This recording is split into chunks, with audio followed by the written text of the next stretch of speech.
We were airborne with the F-41 Corsair right after being acquired, so it's in its initial capability yet.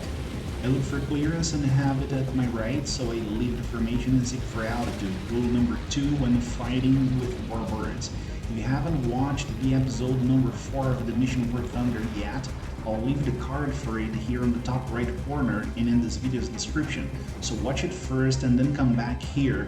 In there I talk about the rules of engagement you need to know so you can develop the discipline necessary to be effective and survive in the skies. I sped the video up, but you can see I spent the beginning of the battle getting as high as I can get, and the Corsair is a beast when you get higher than the bandits. Our mission today is denying the sky to the enemy bombers, so I spot that Ju-88 trying to get into our airspace and attack our bases. I'll go after it. At the same time, I scan the skies around looking for enemy fighters posing a threat to other opportunity targets. I have the altitude advantage, so we'll attack it from above. It sees me coming and turns into me for a head-on. I give it a head-on burst and get some offset positioning, avoiding his shoots against me if he tries. We merge, I turn right, aim at it, and splash bandit. So come with me, let's hunt the bombers now in the fighter driver channel. Weapons clear.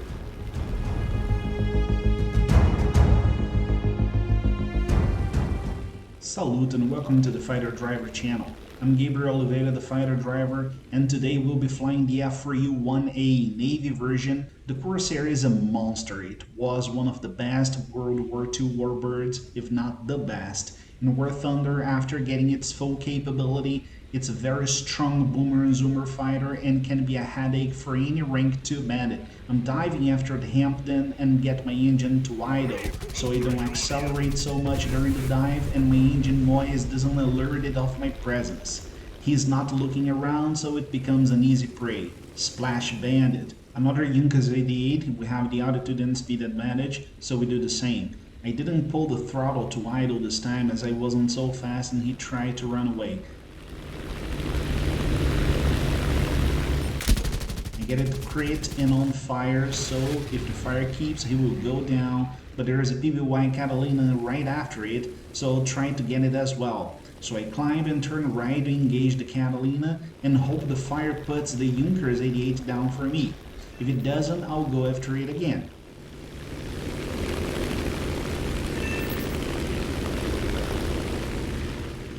Yep, Splash Bandit during the pass against the Catalina, which is hit but not seriously, so I'll have to chase it down.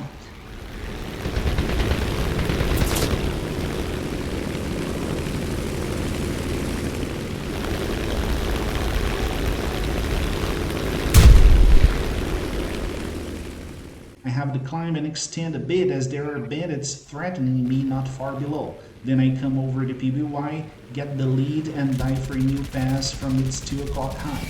As I shoot, it gets disabled. I don't know what hits it, but it wasn't me. That's alright, maybe an ally hit it from below. Now we get 2 DB3s at 11 o'clock flying formation. Let's boom and zoom both of them. Thank you very much! I splash the first one and climb after the second one, which tries to run away from me, but no way it will escape. I climb seeking for altitude advantage and potential energy, preparing for zooming from its 5 o'clock high. Again, I pull the throttle to idle so I can manage my closure, not to avoid detection this time as it knows I'm chasing it.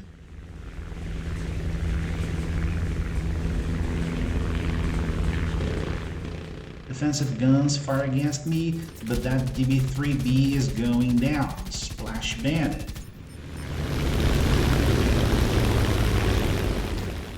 Now, if it's your first time here on the Fighter Driver channel and you found this content interesting and useful, you can subscribe to the channel and hit the notifications bell button so you can follow us and be notified every time there's a new video or content here in the channel. You can also hit the like button, leave us a comment telling us what you think about our job here, and finally share this content with your friends if you think they'll like it. Fast and easy, you accomplish this mission and help us a lot by doing so. We appreciate all your support. We're gonna dive over that BB-1, the SU-2 prototype that tries a head-on pass against us. I have a huge speed advantage, so I just have to pitch up over it and let it pass. It's hit but not finished yet, so I climb, extend to get some separation and then dive over it again, with the speed and positional advantage.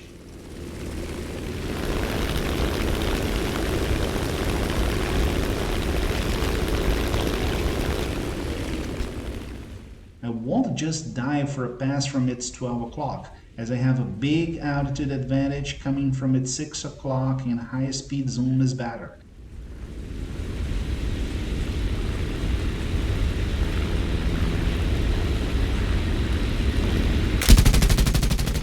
I get it crit.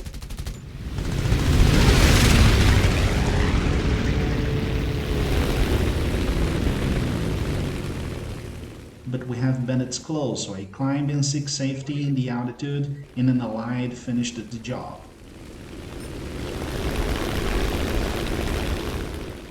Now we have that Petlyakov too that decides to face us in head-on. I make some offset and dodge the income shots, get hit by it but nothing heavy, then it's time for a two-circle fight using high-low yo-yos to cut inside its turning circle. We're ahead of the enemy.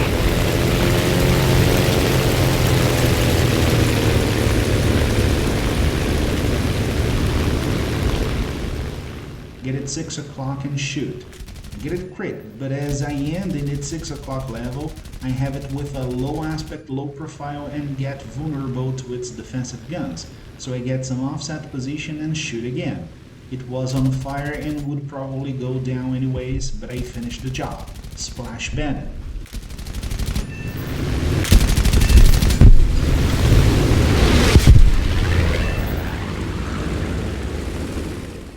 Now I get myself in a dangerous situation. The BV-238 is a very dangerous hydroplane and it's heavily armed with defensive guns. I believe it's the most armed bomber ever produced. So as I dive for the boom, a combination of things happen. I have a strong lag, don't hit it, it fires back and hits me really hard, getting me crit and on fire. Somehow, maybe because of the very high speed, the fire extinguishes and I'm still alive. I must disengage and go back on deck for repair, so do I.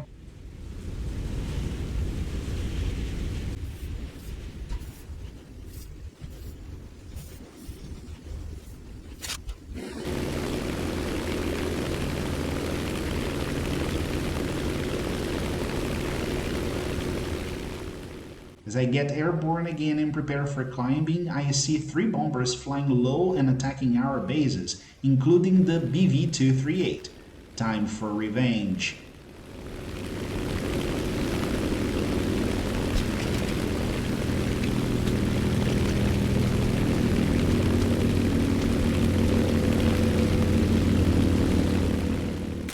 But I'm in a bad position as I don't have the speed nor the positional advantage, so a pure pursuit here is a bad idea.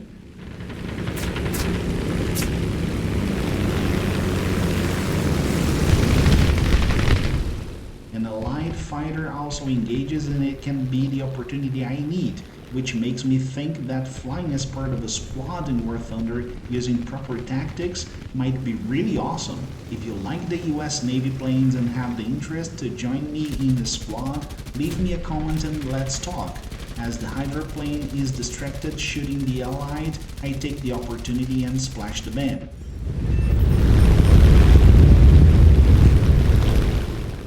Different battle when I go after the Leo 451 at my 11 o'clock low. I let it pass and dive to boom it from its 6 o'clock high, but it's a very maneuverable bomber and I don't pull lead enough for a decisive shot, so I'll have to chase it.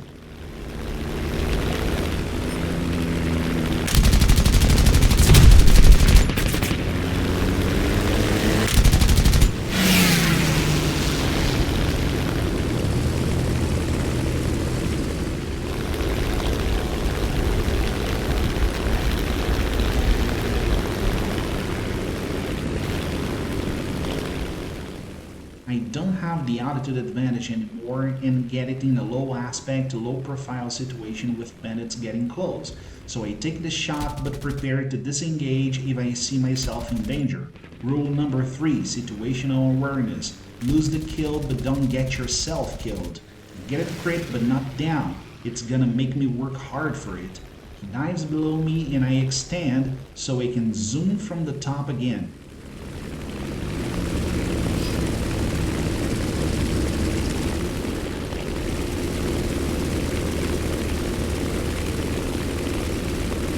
Need backup!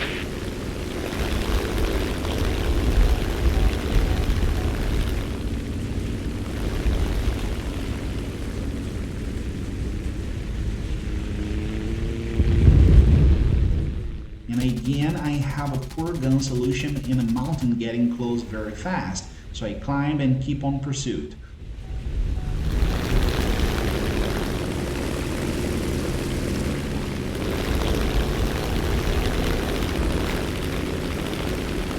If we don't do something fast, the enemy will win.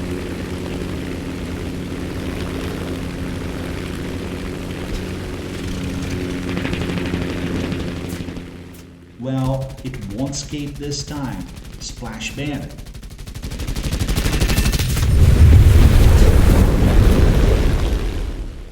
Now I have that BTD attacking our bases and go after it.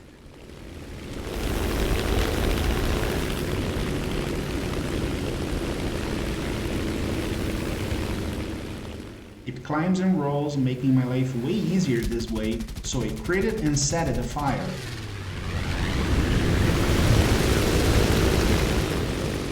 Then I climb, but it dives, trying to escape. The damage was too heavy, the fire keeps on, I reposition for another pass, but it won't be needed.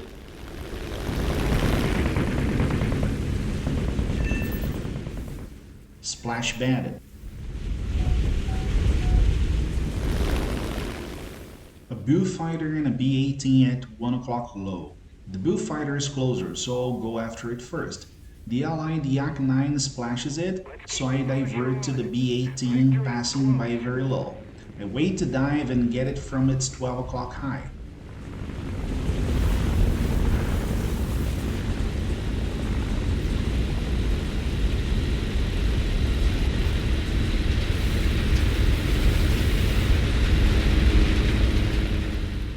I boom it, get it crit, then zoom and climb, extending and making attitude positional advantage for another pass.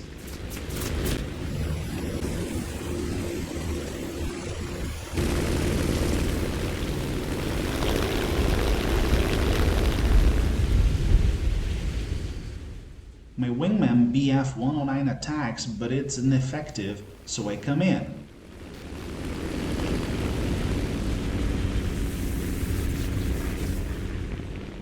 Other allies join the attack and one of them almost crashes against me, so I disengage and let them finish the job. It's just too risky to keep engaged there with so many planes flying around with no coordination like that.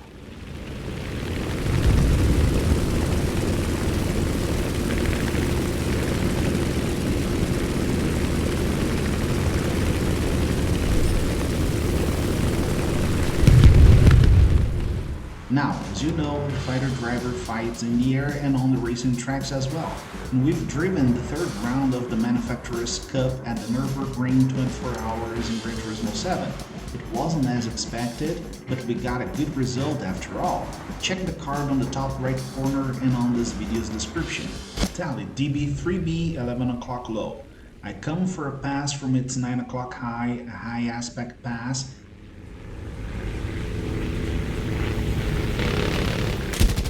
Get it hit and on fire. It's crit but not down, so I zoom and climb for a second pass routine. Many bandits are coming in and the DB3 runs towards them, seeking help in their numbers. Discipline is key. I won't get into it, so I climb and wait for the right opportunity. The enemy has captured the airfield. An allied P-38 gets it, but we have many opportunity targets there, so I just follow them from the safety of my altitude and speed.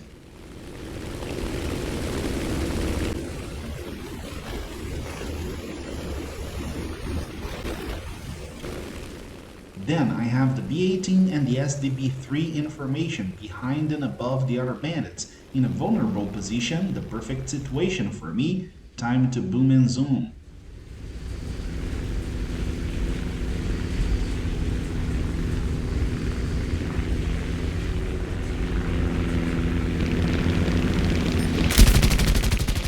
Dauntless hit. And splash B-18.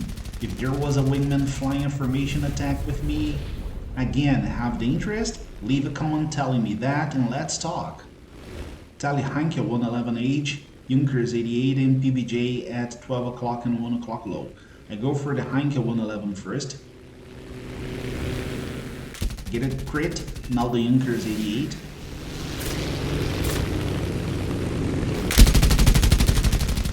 Splash Junkers 88. I climb and go after the Heinke 111, but keeping tally on the other bandits below me.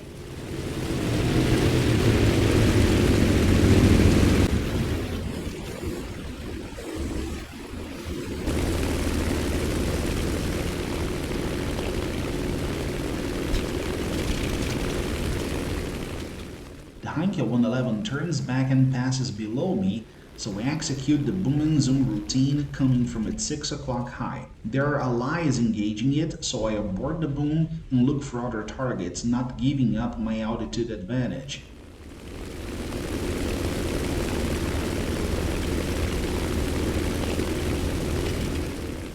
Then I go for the H6K.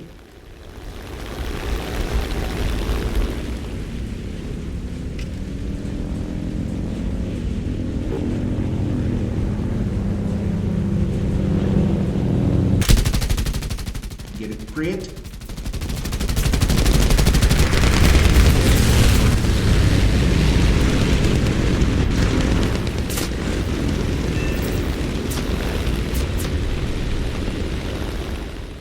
Use my speed to reach the B-34, but it's splashed by the Allied on chase, so it's time to climb and go for another pass on the H6K.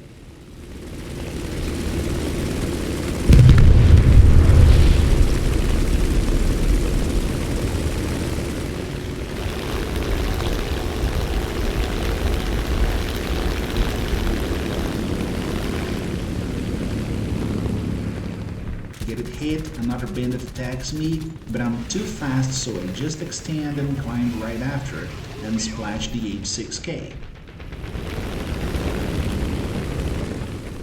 Final battle for today, and time to attack the Wellington at 11 o'clock very low. Boom and zoom routine, and as we have a big altitude difference, I'm almost falling over it. I get its left engine on fire, but it ain't over. I'm also hit and get an oil leak, but I'm very much on the fight, so I climb, regain my altitude advantage, and go after it. After some time on pursuit, I'm getting closer to it again. Many bandits below me in a B6N1 as an alternative target at my 9 o'clock low.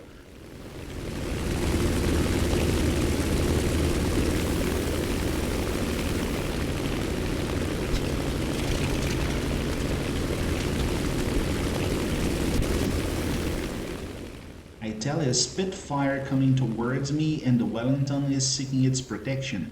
I don't want to engage in a dogfight against this Spitfire, so I disengage and survive for the next day.